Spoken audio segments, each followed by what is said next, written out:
তারেক রহমান যে প্রধানমন্ত্রী হলেন, বাংলাদেশের নবনির্বাচিত প্রধানমন্ত্রী, তিনি কতদিন এই পদ আগলে রাখতে পারবেন, নাকি খুব শীঘ্রই আবার কিছু একটা ঘটতে চলেছে, নাকি খুব শীঘ্রই আবার শেখ হাসিনা সে হয়তো বাংলাদেশে ফিরবে। শফিকুর রহমানও কিন্তু এই সরকারের একটা অঙ্গ হিসেবে কাজ করছে। তা না হলে আমাদের ভারতের বিদেশ সচিব কেন তার সঙ্গে একান্ত বৈঠক করবেন? এখানেও কিন্তু প্রশ্ন রয়েছে। তাহলে কি তারেক রহমান পারবে এই এতগুলো চ্যালেঞ্জ সামাল দিয়ে উঠতে পারবেন তিনি? বিএনপি এমন একটা দল, খালেদা জিয়া এমন একটা সেই সময় তিনি ছিলেন, ক্ষমতায় জিতে আসতো, ভারতের সঙ্গে সুসম্পর্ক তৈরি করতো, বলতো ভারত আমার ভাই, অথচ সীমান্তবর্তী এলাকায় তিনি বিচ্ছিন্নতাবাদী তৈরি করতেন। কিন্তু এখন ইকুয়েশন এমন একটা তৈরি হচ্ছে, তারেক রহমান বাধ্য হবেন হাসিনাকে দেশে ফেরাতে, নচেত তার গদি টলমল হতে পারে। বিশ্লেষকরা কিন্তু সেটাই বলছে যে এই ভোটের ফলাফল বেশি দিন স্থায়ী হবে না।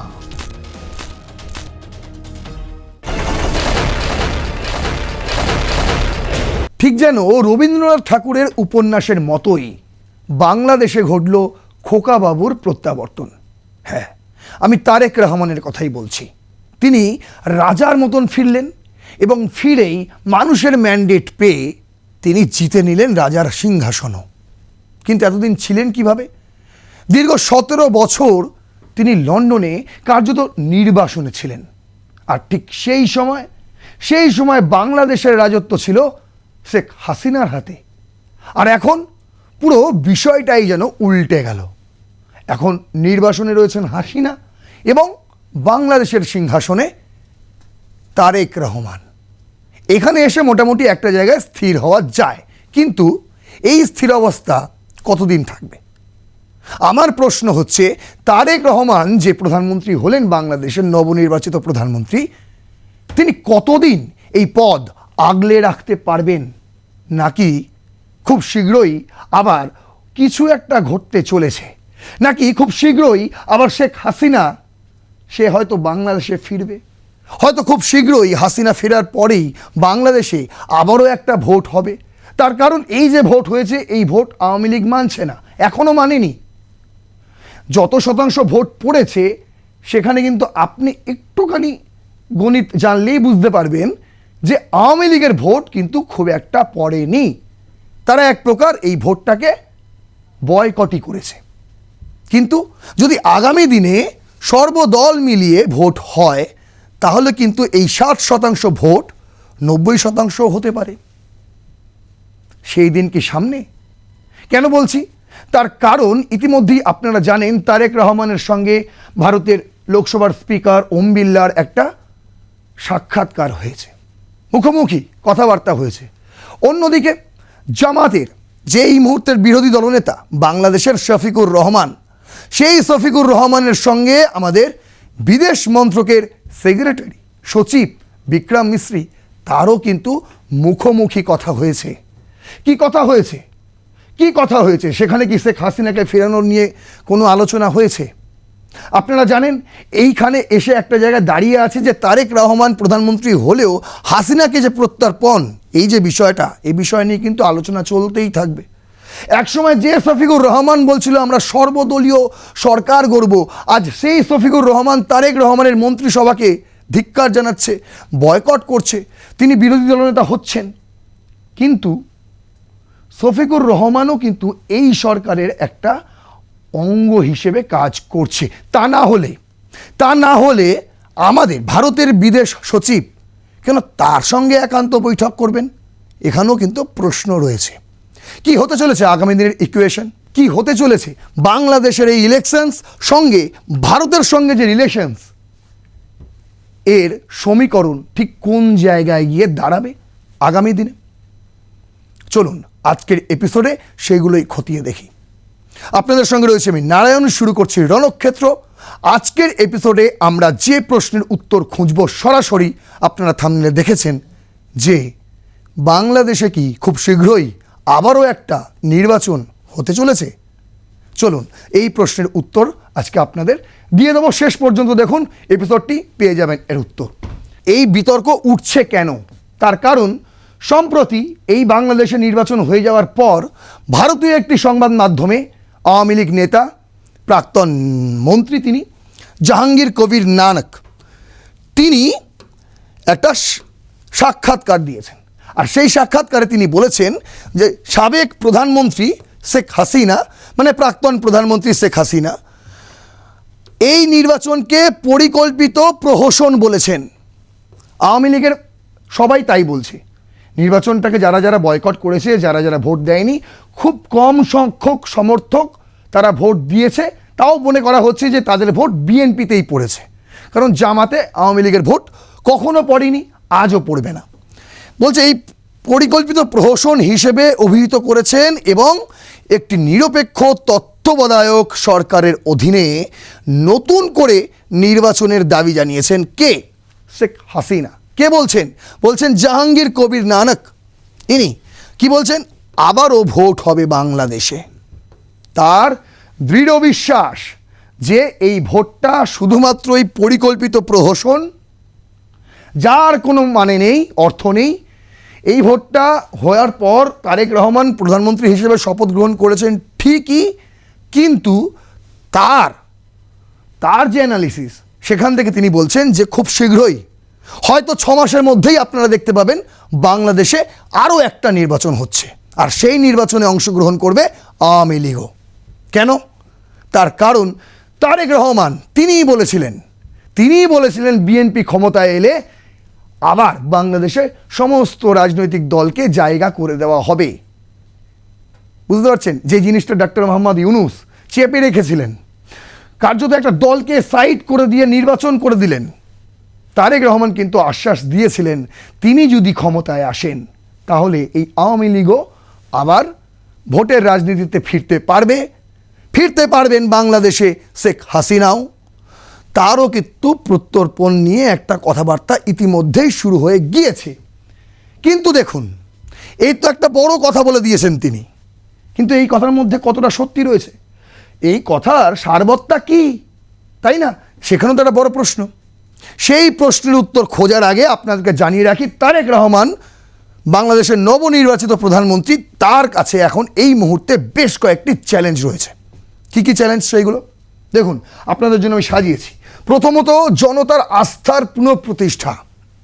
তিনি 17 বছর ছিলেন না, ইতিমধ্যেই সোশ্যাল মিডিয়া ভাইরাল যে এমন একটা প্রধানমন্ত্রী হলো যিনি কিনা গত 17 বছরে বাংলাদেশের জন্য 1 পয়সাও খরচ করেননি। ছিলেন লন্ডনে, একটা দল চালাতেন, মানে তার কথায় চলতো দল। খালেদা জিয়া অসুস্থ ছিলেন, কিন্তু বাংলাদেশের জন্য কোনো সহায়তা, কোনো আর্থিক সাহায্য তিনি কখনো কোনো দিন দেয়নি। এমন একটা মানুষ হঠাৎ করে উড়ে এসে জুড়ে বসে 25শে ডিসেম্বর তিনি ফিরলেন 2025 সালের। আর 2026 সালের 12ই ফেব্রুয়ারি ভোট হলো, 13 তারিখে রেজাল্ট প্রকাশ। সেখানেই জানা গেল যে বিএনপি ক্ষমতায় আসতে চলেছে। আর এতদিনে আপনি জেনে গেছেন প্রধানমন্ত্রী হিসেবে শপথ গ্রহণ করে নিয়েছেন তারেক রহমান। কিন্তু তার যে চ্যালেঞ্জগুলো এই মুহূর্তে, সেগুলি আপনাদের সামনে তুলে ধরছি। বলছে কি, দেশে অস্থিরতা ও নিরাপত্তা সংকটের পর জনগণের বিশ্বাস পুনরুদ্ধার করা এবং আইন শৃঙ্খলা পরিস্থিতি দ্রুত উন্নত করা প্রয়োজন। সেটা কি তারেক রহমান পারবেন? দ্বিতীয় কি, বিরোধী দল ও রাজনীতির পুনরায় সমন্বয়, বিশেষ করে আওয়ামী লীগের ভবিষ্যৎ এবং অন্যান্য বিরোধী দলগুলোর সঙ্গে রাজনৈতিক সহাবস্থান ও বিরোধ মোকাবিলার কৌশল তৈরি করা বড় চ্যালেঞ্জ হবে।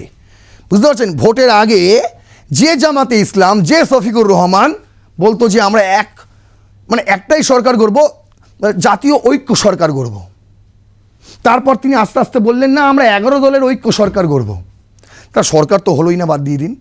সরকার হলো বিএনপির জোটের সঙ্গে যারা যারা রয়েছে তারা রয়েছে।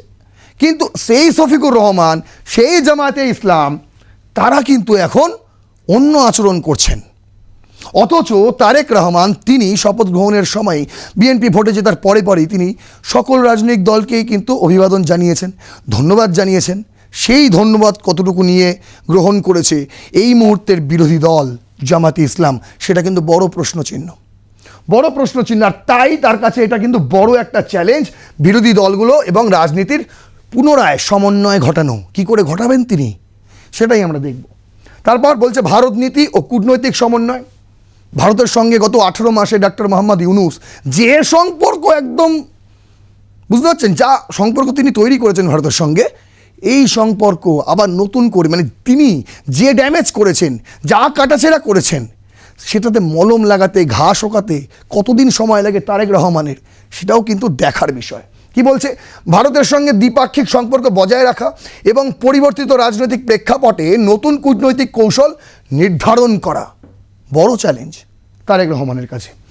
জুলাই সনদ ও সাংবিধানিক ভারসাম্য, আপনারা জানেন 12ই ফেব্রুয়ারি নির্বাচনের পাশাপাশি গণভোটও হয়েছে, রেফারেন্ডাম।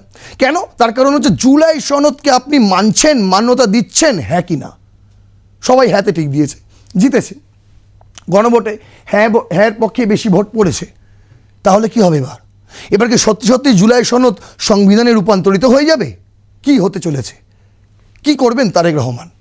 এটাও কিন্তু একটা বড় প্রশ্ন, এবং এটাও বিএনপি এবং তারেক রহমানের কাছে বড় চ্যালেঞ্জ। কি বলছে, জুলাই সনদে প্রস্তাবিত ধারার আলোকে প্রশাসনিক ও সাংবিধানিক ভারসাম্য রক্ষা এবং দলীয় কাঠামোতে সম্ভাব্য পরিবর্তন সামাল দেওয়া কিন্তু কষ্টের। তার কারণ তারেক রহমান তিনি একাধারে বিএনপির মূল হোতা, চেয়ারম্যান, অন্যদিকে তিনি আবার দেশেরও মূল হোতা, প্রধানমন্ত্রী।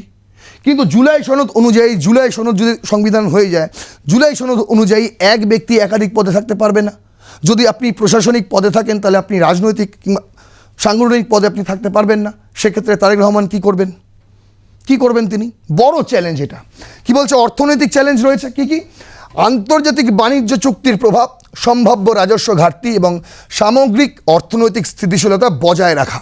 এই মুহূর্তে জানেন আপনারা বাংলাদেশের কি অবস্থা? বস্ত্রশিল্প প্রায় তলানিতে। গঙ্গা চুক্তির জন্য প্রতিদিন ভারতের সঙ্গে তারা কথাবার্তা বলছে, জল পাবে কি না পাবে ভগবান জানে। সেখানে চাষাবাদ প্রায় বন্ধ। মানে কি অবস্থা, আপনারা এটুকু দেখলেই বুঝতে পারবেন যে সেখানকার ব্যবসায়ীরা এই মুহূর্তে বাংলাদেশ ছেড়ে বিদেশে চলে যাচ্ছে। স্থানীয় ব্যবসায়ীরা, বাঙালি ব্যবসায়ীরা বাংলাতেই থাকতে চাইছে না, বাংলাদেশেই থাকতে চাইছে না, তারা বিদেশে চলে যাচ্ছে। তাদের পয়সা আছে ভাই, কেন করতে যাবে এখানে ব্যবসা যেখানে কোনো মুনাফাই নেই? আর এই ডক্টর মোহাম্মদ ইউনূসের সরকার সেই ব্যবসায়ীদের ওপর উঠে পড়ে লেগেছিল। যে কোনো প্রকারে তাদের ওপর চাঁদাবাজি করা হতো প্রতিনিয়ত, একদম পদে পদে। এত অত্যাচার সহ্য করে তারা থাকেনি। এবার তারেক রহমান এসে তিনি কি করবেন সেটা কিন্তু দেখার বিষয়। এটাও বিএনপির কাছে বড় চ্যালেঞ্জ। প্রশ্নটা এখান থেকে উঠেছিল, এখান থেকেই উঠেছিল। তাহলে কি তারেক রহমান পারবে এই এতগুলো চ্যালেঞ্জ সামাল দিয়ে উঠতে পারবেন তিনি? কেন বলছি তার কারণ দেখুন, দ্য ইন্টারপ্রেটার একটা খবর করেছে, হেডলাইনটা করেছে, Bangladesh elections gives India A chance to reset relations. এই যে বাংলাদেশের সদ্য নির্বাচন হয়ে গেল, এই নির্বাচনটা নাকি নতুন করে আবার সুযোগ তৈরি করে দিচ্ছে ভারত বাংলাদেশের মধ্যে একটা স্থায়ী সুসম্পর্কের। তাই কি দেখি কি বলছে। The last week the Bangladesh nationalist party and its allies own a 2/3 majority in the parliament. 2/3 সংখ্যাগরিষ্ঠতা পেয়ে তারা এই মুহূর্তে সরকার গড়েছে বাংলাদেশ এবং তাদের সঙ্গে যে দলগুলি রয়েছে সেই দলগুলি। বুঝতে পারছেন? 2/3। আপনারা জানেন এই আগে যতবার এই ধরনের মেজরিটি পেয়ে কোনো দল ক্ষমতায় এসছে, তারা নিজেদের মতন একদম যা খুশি নাই তাই করেছে।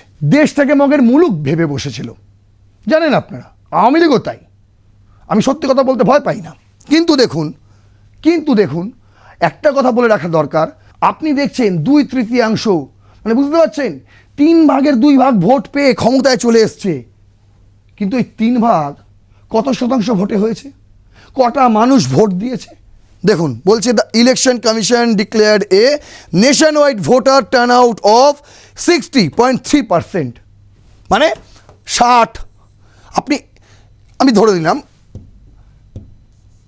আমি এই 60টাকে ধরে নিলাম 61%। 61% ধরে নিলাম। তাহলে ভোট দেয়নি কতজন? 39%। 39% ভোটই দেয়নি মশাই। আপনি নাচছেন আমি জিতে গেছি, ভোট জিতে গেছি, কিন্তু দেখুন মাত্র 61% মানুষ ভোট দিয়েছে, আর 39% মানুষ ভোটই দেয়নি। ভোটই দেয়নি, কিন্তু আপনি বলবেন এর থেকে তো অনেক ভালো, 2024-এর থেকে তো অনেক ভালো। সেটাই করেছে এই খবরটা। দেখুন কি বলছে, up from 41.8 in the disputed 2024 elections showing the nation is ready for change. তাই বলছে, এটাও কিন্তু একটা খুব ভালো ইঙ্গিত, যেখানে 2024 সালে মাত্র 42% ভোট পড়েছিল, সেইখানে 2026 সালে 2 বছরের মধ্যে 60 থেকে 61% ভোট পড়েছে। এটাও কিন্তু একটা খুব ভালো দিক। তার মানে কি, এরা বলতে চাইছে যে মানুষ, দেশ কিন্তু পরিবর্তনের দিকে ঝুঁকেছে, সেই জন্য এত মানুষ সংখ্যক ভোট দিয়েছে। কিন্তু আপনাকে বলে রাখি, এই 41% ভোটারের মধ্যে যে 41% ভোটার, 42% ভোটার 2024-এ ভোট দিয়েছিল, তাদের বেশিরভাগ ভোট পড়েছিল আওয়ামী লীগে। বুঝতে পারছেন, আওয়ামী লীগে। এবার কিন্তু এই প্রায় আপনি দেখছেন এখানে 39%, মানে 39% লোক ভোট দেয়নি।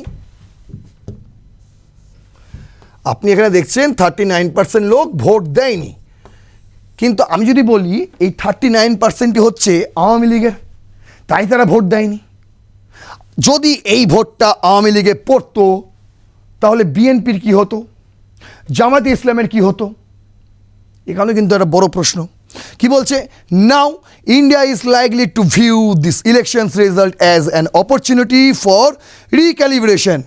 The day after the election, Modi congratulated Rahman on the win, emphasizing the two countries are close neighbors with deep-rooted historical and cultural ties. For his part, Rahman is likely begin rebuilding relations with India, claiming he wants a relationship of mutual respect, mutual understanding. Narendra Modi বলেছিলেন, একটা tweet করে অভিবাদন জানিয়েছিলেন তার যে শপথ গ্রহণের দিন, তারেক রহমানের শপথ গ্রহণের দিন অম্বির লাগিয়েছিলেন, নরেন্দ্র মোদীর একটি মেসেজ তাকে পৌঁছে দিয়েছিলেন। কি বলা হচ্ছে? বলা হচ্ছে যে ভারত জানতো, জানতো যে ক্ষমতায় তারেক রহমানই আসবেন। বুঝতে পারছেন, গোয়েন্দার একটা বিশাল কিন্তু হস্তক্ষেপ রয়েছে। কিন্তু আপনি কি জানেন, জামায়াতে ইসলাম তারাও কিন্তু, মানে এতদিন ধরে যারা ভোটে লড়ছে কিংবা লড়েনি, কোনো অনেক ভোট তারা লড়েনি, অনেক ভোট তারা লড়েছে, যতবারই লড়েছে এতগুলো সিট, যে কটা সিট এবারে পেয়েছে 68টা, এই এতগুলো সিট এর আগে কোনোদিনও পায়নি, এই প্রথম। আর তাই তো বলছি যে এখানে কিন্তু জামায়াতেরও অনেক গল্প রয়েছে, শুধু তারেক রহমানের নয়। শুধু আপনি ভাববেন যে তারেক রহমান করলেই হয়ে যাবে, ভারতের সঙ্গে সুসম্পর্ক হয়ে যাবে, না। আমি ভারতবাসীদের উদ্দেশ্যে বলছি, যদি বাংলাদেশের সঙ্গে সম্পর্ক করতে হয়, তাহলে জামাতে ইসলামকেও দরকার। কেন, সেটা আমি লাস্ট স্লাইডে আপনাদের বোঝাবো আজকের এই এপিসোডে। দেখুন, বলছে one of the earliest test will be Hasina's extradition to Bangladesh. Tarique Rahman জিতেছে ভোটে, কিন্তু তার যে প্রত্যর্পণ বিষয়টা, এটা কিন্তু এখনো মুছে যায়নি। এটাই কিন্তু প্রথম ইস্যু হতে চলেছে, এটাই কিন্তু প্রথম পরীক্ষা হতে চলেছে তারেক রহমানের কাছে। কি বলছে, where she faces the death penalty after a conviction last year rather than allowing this issues to further impact the relationship. Delhi should consider facilitating her relocation to a third country to remove these tensions from the outset. Although this may not be well received in Dhaka, it would remove an obstacle to process. দেখুন, হাসিনাকে কিন্তু ফেরাতেই হবে। এটা যেমন BNP সহ এই মুহূর্তে বাংলাদেশের সরকারের একটা দাবি থাকবে, আগেও ছিল, এখনও থাকবে। অন্যদিকে ভারতও চাইবে, এটাই সুযোগ যে আবার হাসিনাকে বাংলাদেশে পুনঃপ্রতিষ্ঠা করার। আপনারা ভাবছেন প্রত্যর্পণ, কিন্তু আসলে কি তাই? আসলে হচ্ছে আওয়ামী লীগকে যে অসম্মান করে বার করা দেওয়া হয়েছে দেশের বাইরে, সেই সম্মান দিয়ে আবারও তাদের দেশে প্রতিষ্ঠা করানো। এটাই কিন্তু সবচেয়ে বড় চ্যালেঞ্জ ভারতের কাছেও, তারেক রহমানের কাছেও। এর আগেও আমি একটা আপনাদের এপিসোড দিয়েছিলাম যে তারেক রহমান কি হাসিনাকে ফেরাবেন, জানেন আপনারা। সেখানে আমি কিন্তু সরাসরি শেষে গিয়ে পুরো একদম আপনাদের বুঝিয়ে দিয়েছিলাম, তথ্য তুলে ধরে বলে দিয়েছিলাম যে এটা কিন্তু খুবই অসম্ভব। তারেক রহমান নিজেও চাইবেন না শেখ হাসিনা আবার দেশে ফিরুক, কিন্তু এখন ইকুয়েশন এমন একটা তৈরি হচ্ছে তারেক রহমান বাধ্য হবেন হাসিনাকে দেশে ফেরাতে, নচেত তার গদি টলমল হতে পারে। দুদিক দিয়েই হবে, আমি লিখে দিলাম, দুদিক দিয়েই হবে। বড় জোর 6 মাস, 6 মাসের মধ্যেই গল্প বদলে যাবে, আপনারা দেখতে থাকুন। নয় তারেক রহমানের গদি টলবে, কেন? তিনি হাসিনাকে ফেরানোর জন্য কোনো বন্দোবস্ত করবেন না। নয় তারেক রহমানের গদি টলবে, কেন? তার কারণ তিনি হাসিনাকে দেশে ফেরানোর বন্দোবস্ত করবেন। কি বলতে চাইছি বুঝতে পারছেন? দুদিকেই বিপদ, কিন্তু দুদিকেই বিপদ। তার ওই যে রাজার সিংহাসন, শুরুতেই বললাম, ওই সিংহাসন তো তিনি পেয়ে গেছেন, কিন্তু ধরে রাখাটা তার কাছে অনেক বড় চ্যালেঞ্জ। দেখুন এবার 3টে হেডলাইন রেখেছি আমি এখানে। কি কি? এক হচ্ছে যেটা বললাম, আমাদের ফরেন সেক্রেটারি বিক্রম মিস্ত্রি, তিনি জামাত চিফস এই যে শফিকুর রহমান, তার সঙ্গে একটা একান্ত বৈঠক করেছেন। তিনিও গিয়েছিলেন শপথ গ্রহণ অনুষ্ঠানে। 19শে ফেব্রুয়ারি এই খবরটা করেছে যে পিপল সেন্ট্রিক টায়ার্স, তারা দুজনেই আলোচনা করেছেন। সেই আলোচনায় উঠে এসছে যে পিপল সেন্ট্রিক ট্রায়ার্স মানে জনকেন্দ্রিক একটা সুসম্পর্ক গড়ে তোলা হবে। হয় জামাত, কেন জামাত? জামাত তো ভোটেও জেতেনি, ওই 68খানা সিট পেয়েছে, তাহলে কেন জামাত? বড় প্রশ্ন। এটাই আপনাদের লাস্ট স্লাইডে দেখাবো। তার আগে আরও একটা হেডলাইন আপনাদের পড়াই। বলছে will seek respectful relations with neighbours, Bangladesh foreign minister কে নি? খলিলুর রহমান, এতদিন যিনি ডক্টর মোহাম্মদ ইউনূসের জাতীয় নিরাপত্তা উপদেষ্টা ছিলেন, মানে ডক্টর মোহাম্মদ ইউনূসের আমলে তিনি এনএসএ ছিলেন বাংলাদেশে, তিনি এবার তারেক রহমানের আমলে হয়ে গেলেন বিদেশমন্ত্রী। বিদেশমন্ত্রী হওয়ার পরে তিনি খুব বড় বড় ডায়লগ মারলেন এবং বললেন প্রতিবেশী দেশের সঙ্গে আমাদের সম্মানজনক সম্পর্ক গড়ে তুলতে হবে। কে সম্মান দেয়নি এতদিন? কে দেয়নি? এতদিন তো পাকিস্তানের কথা খুব নাচছিল, খুব। ইনি নিজেও ভেবেছিলেন যে জামাত চলে আসবে ক্ষমতায়, বুঝতে পারছেন? আর তেল দিতে ভালো পারেন, কোনোদিনও দেশে ছিলেন না, দ্বৈত পাসপোর্ট তিনি ইউজ করেন। তিনি জানতেন যে এই ক্ষমতায় আসুক আমি সেদিকেই ঢলে পড়ব। বিএনপি এসে কাছে ক্ষমতায়, বিএনপির দিকে ঢলে পড়েছেন। জামাত যদি আসতো তারপর আরও বারো হতো। জামাত আসতে পারেনি ক্ষমতায়, তার জন্য একটা চিন্তাও রয়েছে তার মধ্যে। কিন্তু তিনি বলছেন যে এবার সম্পর্ক ভালো করতে হবে, বুঝতে পারছেন? পুরো 180 ডিগ্রি। কেন? ওই যে নতুন যে ক্রীড়ামন্ত্রী হয়েছে আমিনুল হক সম্ভবত তার নাম, তিনিও বলছেন ভারতের সঙ্গে আমরা এবার দ্বিপাক্ষিক সিরিজ খেলতে চাই ক্রিকেটে। বুঝতে পেরেছে? পস্তাচ্ছে, এখন পস্তাচ্ছে। পাকিস্তান ইন্ডিয়ার সঙ্গে খেললো, সব কিছুই করলো, শুধু ওই 12 তারিখ পর্যন্ত বাংলাদেশকে অন্ধকারে রেখে দিল। তারপর কিন্তু গোটা বাংলাদেশবাসীর চোখ খুলে গিয়েছে পাকিস্তান কিভাবে বাংলাদেশের সঙ্গে ধোঁকাদারি করলো। আরও একটা হেডলাইন পড়াচ্ছি, দ্য উইক করেছে, বলছে resetting Bangladesh India trade relations a new এরা। কে নি? ওম বিড়লা এবং তারেক রহমান। বাণিজ্যেও কিন্তু আবার নতুন গল্প হচ্ছে, না হয় উপায় কি? এই তো 25-26 ডিসেম্বরে শেষ হয়ে যাবে গঙ্গা জলবন্টন চুক্তি। তিস্তা জলবন্টন চুক্তি এখনো হলোই না, ওই কাগজেই পড়ে রয়েছে। এগুলো তো দরকার বাংলাদেশের। হাসিনা থাকলে খুব তাড়াতাড়ি হতো। তারেক রহমানও জানেন যে এইগুলো করতে গেলে আমাকে ভারতের সঙ্গে সম্পর্ক ভালো রাখতে হবে, পাশাপাশি হাসিনার সঙ্গেও আমাকে সম্পর্ক ভালো রাখতে হবে, আওয়ামী লীগের সঙ্গেও আমাকে সম্পর্ক ভালো রাখতে হবে। এটা তারেক রহমান জানেন, কেউ জানুক আর নাই জানুক।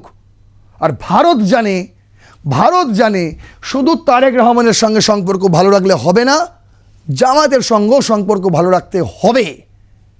জামায়াতও জানে এই কথা। কেন বলছি দেখুন, এবার সেই বিষয়টাই আপনাদের সামনে খোলসা করছি। এই ম্যাপটা দেখুন, বাংলাদেশের 2026 সালের নির্বাচনের একটা অন্যতম মানচিত্র বলতে পারেন। এই যেখানে যেখানে সবুজ হয়ে আছে এই জায়গাগুলোয় জামায়াতে ইসলাম জিতেছে, মাত্র 68টা সিট পেয়েছে, 68। কিন্তু দেখুন যে 68 সিট তারা পেয়েছে সেগুলো কিন্তু প্রায় সীমান্তবর্তী এলাকা। ভালো করে খেয়াল করে দেখুন, সবটাই কিন্তু সীমান্তবর্তী এলাকা। এই যে আমাদের এখানে কৃষ্ণনগর, তার পাশেই পুরো একমাত্র মুর্শিদাবাদের এখানটা একটু বেশি কবজা করতে পারিনি, এখানে বিএনপি জিতেছে, অন্যান্য দল জিতেছে, কিন্তু মালদার এদিকে আবার দেখুন সেখানেও কিন্তু, মানে আমি সীমান্তর কথা বলছি, মালদাতে নয়, মালদা লাগোয়া যে সীমান্ত বাংলাদেশের, সেই সীমান্ত এলাকায় কি বলছে দেখুন, দ্য প্রিন্ট করেছে, Jamaat's big wins along the Bangladesh border and what they mean for India. Jamaat won 58 of the 208 seats in 6 division bordering India. ভারতের সঙ্গে সীমান্তবর্তী এলাকার 6টি ডিভিশনের 208টি আসনের মধ্যে 58টা আসন জামায়াতে ইসলাম একাই জিতেছে। কি বলছে, of this 36 were in areas bordering West Bengal and 16 near Assam, while the rest were near the north east. ওদিকে উত্তর পূর্বে 16খানা সিট, আর এদিকে পশ্চিমবঙ্গ লাগোয়া 36টা, মানে সীমান্তবর্তী 36টা আসনে জামাত জিতেছে। তো most of Jamaat victories were in India bordering divisions. The Bangladesh nationalist Party BNP still dominated this areas with 150টা সিট। যদিও বলছে সীমান্তবর্তী এলাকায় কিন্তু ডমিনেট রয়েছে বিএনপিরই বেশি, কারণ তারা 150টি সিটে জিতেছে। কিন্তু দেখুন Jamaat's performance in the border areas insignificant. কেন? তার কারণ it won its highest number of seats in Khulna division, 36টার মধ্যে 25টাই জিতেছে, ফলোড বাই রাংপুর উইথ 33টার মধ্যে 16টা জিতেছে, রাজশাহী সেখানে 39টার মধ্যে 11টা জিতেছে, আর its vote share 48.26% in Khulna, 39.78% in Rangpur and 39.71% in Rajshahi according to Bangladesh Election Commission data. এটা কিন্তু ভারতের জন্য উদ্বেগজনক বিষয়। আপনি মনে করছেন? না। কেন বলছি না? তার কারণ এই খবরটা আপনি পুরোটা পড়বেন গিয়ে, এই হেডলাইন দিয়ে সার্চ করুন, করে খবরটা পুরোটা পড়বেন। পড়লে আপনার কাছেও ক্লিয়ার হয়ে যাবে যে যতটা ভয় সাধারণ মানুষ পাচ্ছে ভারতের মধ্যেকার বিভিন্ন রাজনৈতিক দল, বিশেষ করে পশ্চিমবঙ্গ অসমের বিভিন্ন রাজনৈতিক দল পাচ্ছে, ততটা ভয়, ততটা আতঙ্ক, ততটা নিরাশা, হতাশা কিন্তু ভারতের গোয়েন্দাদের মধ্যে নেই। কেন? কেন নেই? তার কারণ বিএনপির ইতিহাস সবাই জানে, ভারতও জানে, ভারতের গোয়েন্দারাও জানে, আপনারাও জানেন যারা আমার এই এপিসোড দেখছেন। যারা জানেন না তাদের জন্যই বলছি, বিএনপি এমন একটা দল, খালেদা জিয়া এমন একটা সেই সময় তিনি ছিলেন, ক্ষমতায় জিতে আসতো, ভারতের সঙ্গে সুসম্পর্ক তৈরি করতো, বলতো ভারত আমার ভাই ভাই, অথচ সীমান্তবর্তী এলাকায় তিনি বিচ্ছিন্নতাবাদী তৈরি করতেন। ভারত থেকে তুলে নিয়ে আসা হতো এমন কয়েকজনকে, তাদেরকে বিষ মন্ত্র দিয়ে বোঝানো হতো এবং ওই সীমান্তবর্তী এলাকাগুলিতে ক্যাম্প তৈরি করা হতো যাতে ভারতের বিরুদ্ধে তারা লড়তে পারে এবং কাউকে না জানিয়ে ছোটোখাটো জমি তারা হাতিয়ে নিতে পারে। কংগ্রেস আমল থেকে চলে আসছে। আপনারা দেখেছেন বিএনপি যখন যখন ক্ষমতায় এসছে একক সংখ্যাগরিষ্ঠতা নিয়ে, তখনই কিন্তু ভারতের বিভিন্ন বিচ্ছিন্নতাবাদী যারা রয়েছে তাদেরকে মদত দিয়েছে এই খালেদা জিয়ার দল। তারেক রহমান কি অন্য কিছু? তারেক রহমান তো সেই বিএনপিরই খোকাবাবু, তাই না? তাই এখানে অনেকটা সুবিধা হয়েছে যে সীমান্তবর্তী এলাকাগুলিতে বিএনপি কবজা করতে পারেনি, সেখানে কিন্তু জামায়াতে ইসলাম জিতেছে। এবং এটা আপনি ভাবছেন হতে পারে এটা কোনো আশঙ্কার বিষয়, কিন্তু গোয়েন্দারা ভাবছেন না। কেন? তার কারণ এইখানেই কিন্তু একটা দ্বন্দ্ব বিএনপি ভার্সেস জামাত হবে, আর সেটাতে ফায়দা লুটবে কে? ইন্ডিয়া। আপনারা ভাবছেন এই যে দেখেছি এখানে করেছে, এটা দেখুন, এই প্রথম 26 সালে এসে 68খানা সিট জিতেছে জামাতে ইসলাম। এর আগে পর্যন্ত জামাতের এতগুলো সিট কোনো ইলেকশনে ছিল না, 73 ইলেকশনে ছিল না, 86 ইলেকশনে মাত্র 10টা আসন জিতেছিল, 91 ইলেকশনে মাত্র 20টা আসন জিতেছিল, একের ইলেকশনে মাত্র 17টা আসন জিতেছিল, কিন্তু 85 টপকায়নি কোনো দিনও। কারণ এতদিন তো জামায়াত বিএনপির সঙ্গে জোট করে লড়তো, আজকে হঠাৎ করে তারা একটা ছিটকানো দল হয়ে গেছে, বিএনপি অন্য দল হয়ে গেছে।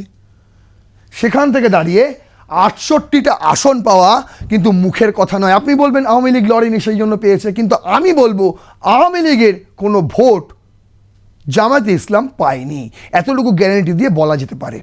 বিশ্লেষকরা তেমনটাই বলছে। তাহলে বুঝতে পারছেন, আপনারা ভাবছেন ভারত তারেক রহমানের সঙ্গে যোগাযোগ রেখে চলবে। আমি বলছি শুধু তারেক নয়, শফিকুর রহমানের সঙ্গেও যোগাযোগ রেখে চলবে ভারত। তার কারণ এতেই থাকবে সম্পর্কের ব্যালেন্স। বুঝতে পারছেন, হাসিনা থাকুক, শফিকুর রহমান তো নিজেই বলেছেন, তিনি নিজেই বলেছেন হাসিনা থাকুক ভারতে, তাতে কোনো যায় আসে না, আমাদের সঙ্গে ভারতের যে সম্পর্ক সেটা থাকবে। কেন? কারণ তিনিও বুঝে গেছেন পাকিস্তান কেমনভাবে তাদের গাড্ডায় ফেলে চলে গেছে। তিনিও বুঝে গেছেন যে পাকিস্তান কিভাবে গাছে তুলে দিয়ে মই কেড়ে নিয়েছে। তাই এবার সবাই ভারত প্রীতি দেখাচ্ছে। আর এখানেই সুযোগ ভারতের যে বাংলাদেশে আবারও গণতন্ত্র প্রতিষ্ঠা করা। তারেক রহমানকে দিয়ে একটা শুরুয়াত হয়েছে, আগামী দিনে হাসিনাকেও ফেরানো হবে বাংলাদেশে। এবার দেখা যাক সেই সময় আবারও ভোট হয় কিনা বাংলাদেশে। কারণ বিশ্লেষকরা কিন্তু সেটাই বলছে যে এই ভোটের ফলাফল বেশি দিন স্থায়ী হবে না। আগামীতে কি হয় সেটাই দেখব। আপাতত আমার এই ইনফরমেশন যদি আপনাদের ভালো লাগে, অবশ্যই আপনারা আপনাদের মতামত জানাবেন, কমেন্ট করবেন, শেয়ার করবেন, এই এপিসোডটি আরও 5 জনের কাছে ছড়িয়ে দেবেন, লাইক করবেন, আর দেখতে থাকুন রণক্ষেত্র। আপনাদের সঙ্গে থাকবো আমি নারায়ণ। জয় হিন্দ, বন্দে মাতরম।